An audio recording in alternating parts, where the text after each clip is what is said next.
Hello, I'm Tom Martin, and welcome to another episode of A San Francisco Conservative, the new podcast series featuring yours truly, Tom Martin. I'm a longtime journalist. I've produced stories for Diane Sawyer at ABC Good Morning America, Charles Kuralt at CBS News, CNN, and on and on and on.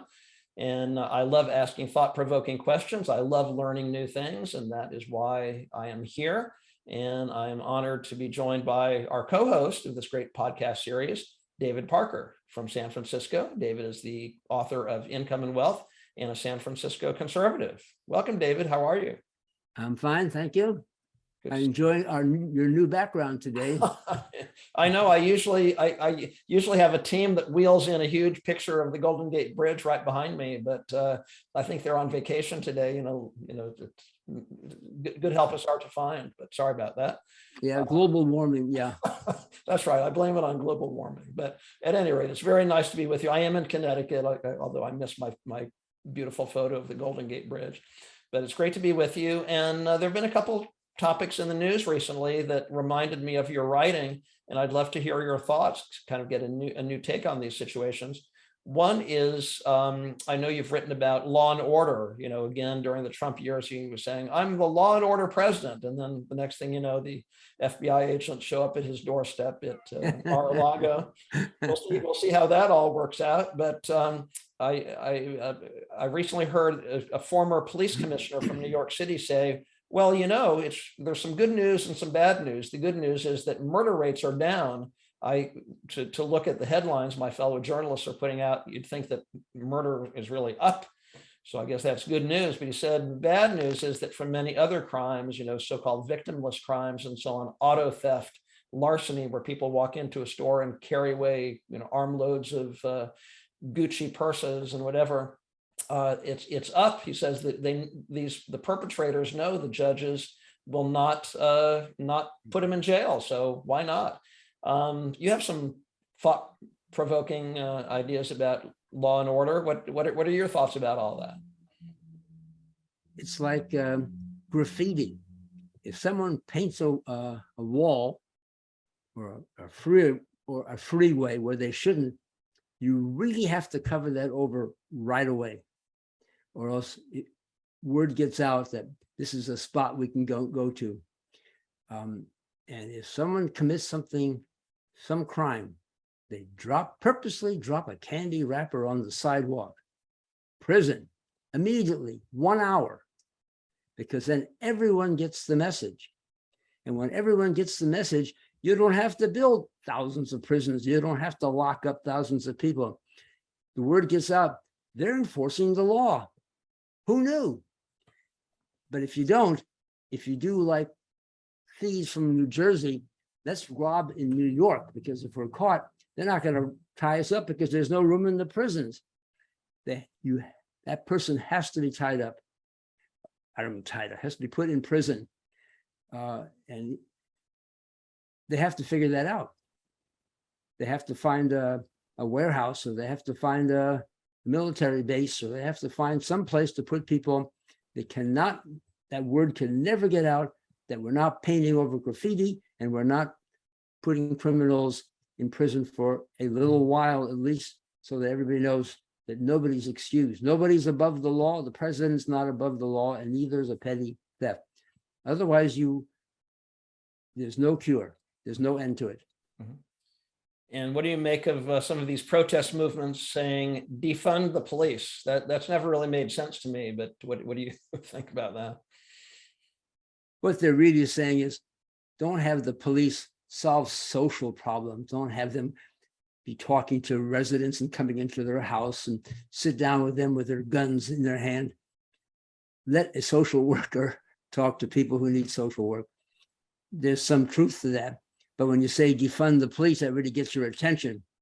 So, and that's good too, in a way. You have to get people's attention. But nobody wants to defund the police, especially in a rough neighborhood. The residents in those neighborhoods are saying, no, we don't want that either. But yeah, there has to be some discretion, some nuance in policing. Yeah. Yes. And speaking of social problems, I guess it falls in the category of social problems. Another story that's been in the news recently is in Jackson, Mississippi. Apparently, the water quality is terrible. In fact, I don't know if it's an exaggeration, it could be fatal if you drink the water coming out of your tap. But it's a major crisis right now for, Mississippi is certainly an impoverished state, and Jackson is the capital, but I would imagine it's a rather impoverished city also. And they said, well, I think it's a largely African-American population. And they said, well, look at what happened a few years ago in Flint, Michigan, which of course also has a largely African-American population. And, who knows whether it's racial discrimination, but it's an issue. And I certainly feel for the people and the children and so on of Jackson, Mississippi. How would you attack a problem like that? That's like purposely dropping a candy wrapper. The city cannot make an excuse why they let the water go bad. And if a city is heavily Black, there's a good chance there's probably a few people in government who are Black. So you can't blame it on discrimination totally. And it's their job. And the government has a few functions. And one of it is protecting life, liberty, and property. Well, that's life. You can't have citizens drinking bad water. So they may have to cut some programs that are superfluous, or even if they're not primary. Primary is water, and property taxes everywhere in the nation are essentially go to education. So cities have no right to close schools, and they have no right to drop their police departments, and they have no right to drop health standards for drinking water or building standards in construction. In really poor countries, that's one thing that goes is if they're really poor, they're corrupt, and buildings fall during earthquakes, and they fall during even minor catastrophes because people stole equipment or it was never properly monitored. That's what government is for, is to protect. It's not to provide social services. It's to protect citizens. That's why we have government. That's the founding father image, and it's my image. Yeah, no, absolutely. I want to shift gears a little bit. And before we do that, I just want to remind those of you who are joining us midstream here in this episode, this is the new podcast series, A San Francisco Conservative, featuring yours truly, Tom Martin, journalist, asking the questions, and my friend David Parker, author of Income and Wealth and A San Francisco Conservative. It's the title of his latest book, offering some real food for thought here. So I just want to move along to, again, thinking of the children of Jackson, Mississippi, and of Flint, Michigan, and everywhere. You're a grandfather, and you were a teacher for 40, 50 years for very young students in San Francisco's public schools. I was just curious if you have any suggestions on what children should be taught about money. A lot of your books focus on money and finance and the economic system. The young children are probably not quite ready to read your two books, but you have a gift for rapport with children, and you've inspired probably a couple generations there. What should children know about money? What would good parents teach their children? You can't get too subtle about money with children because they haven't dealt with the subject, and even their parents may not have dealt with the subject. But you can say one simple thing is that kids, you should save 10% or half of what anybody gives you. Your uncle gives you some money, half goes into an account. And kids, when they see that account build up, they get a little bit excited. So it's self-affirming. Pretty soon they're putting 3/4 into that account when they see it's really building. My grandson says, I got $2,000 in my account. My uncle gave me this, and my aunt gave me that, and my grandfather gave me this. And I realized that's actually, there it is. That's all you have to say to a kid. You save half your money, and then you don't have to know why. That'll come later. And then you can teach your kid that he should maybe make an investment with it when he can. Maybe he can buy a stock or something, or get used to thinking in those terms. But that's all. Is that idea of building habits, starting habits and maybe starting habits young, is that important? Yeah, no. When I was a kid in elementary school, they had Bank Day. Bank of America in California had little envelopes with a string that tied. Every Friday, you brought whatever dimes and nickels you had, and some monitor would pick it up, and all that would go to a big box in the office, and and someone would walk it down to the bank, and some poor teller would have to open up all those envelopes. And all those kids had little accounts, and I loved that. And the bank stopped doing that when they realized that the paperwork and was more than they weren't getting any money, but it was, somebody had a nice idea, and I never forgot that. That's great. That's great. Never forgot that.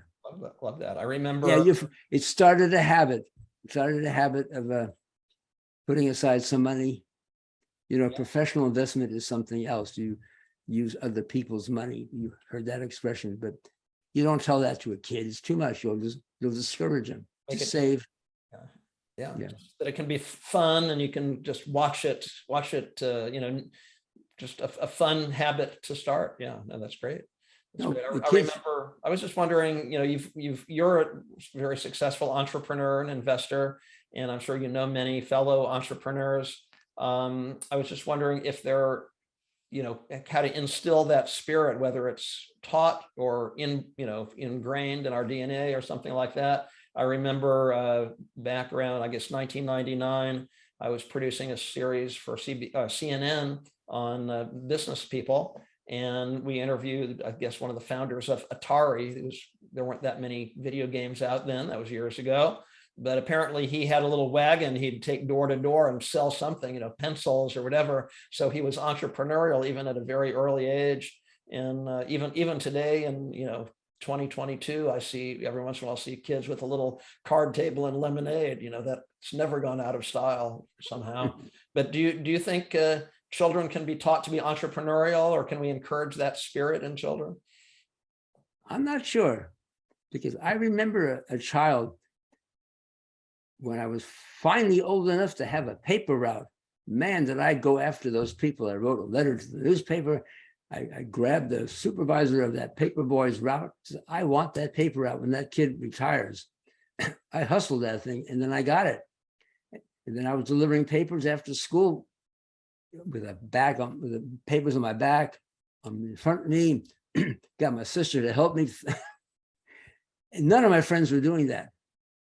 And then when I got a little older, I was in a neighborhood that had a lot of public vegetation. It was, and that wasn't being watered by the city. It was kind of a private, and they needed somebody, or I told them they needed somebody to water these things during the summertime, and they hired me.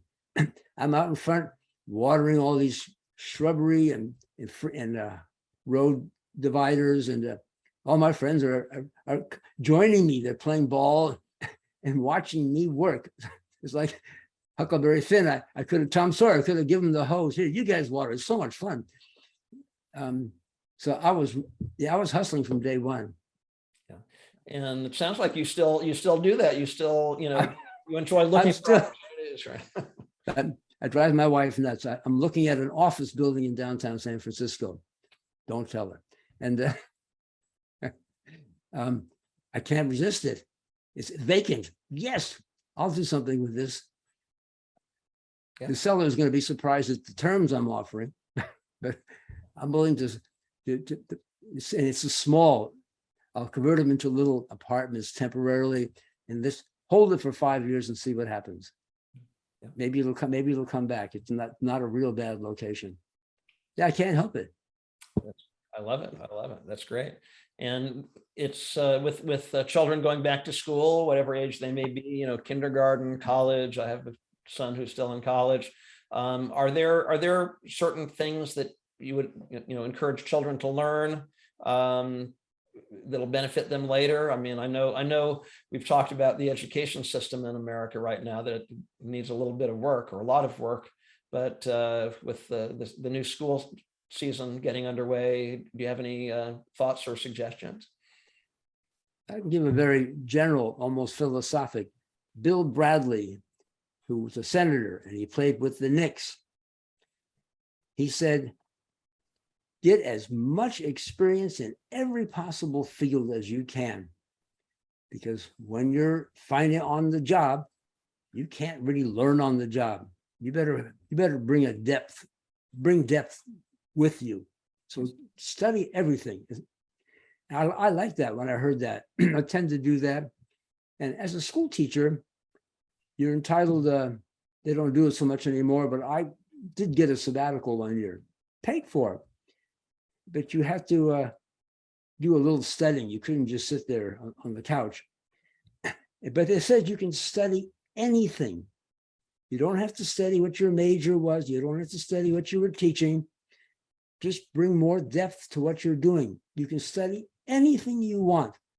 That reinforced that notion. I like that. That was San Francisco Public Schools. That was correct, I thought, in my mind.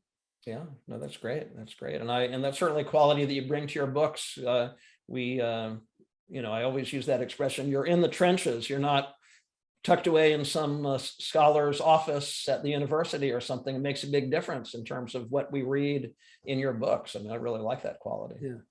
All my books, all my examples are almost personal experience or from history.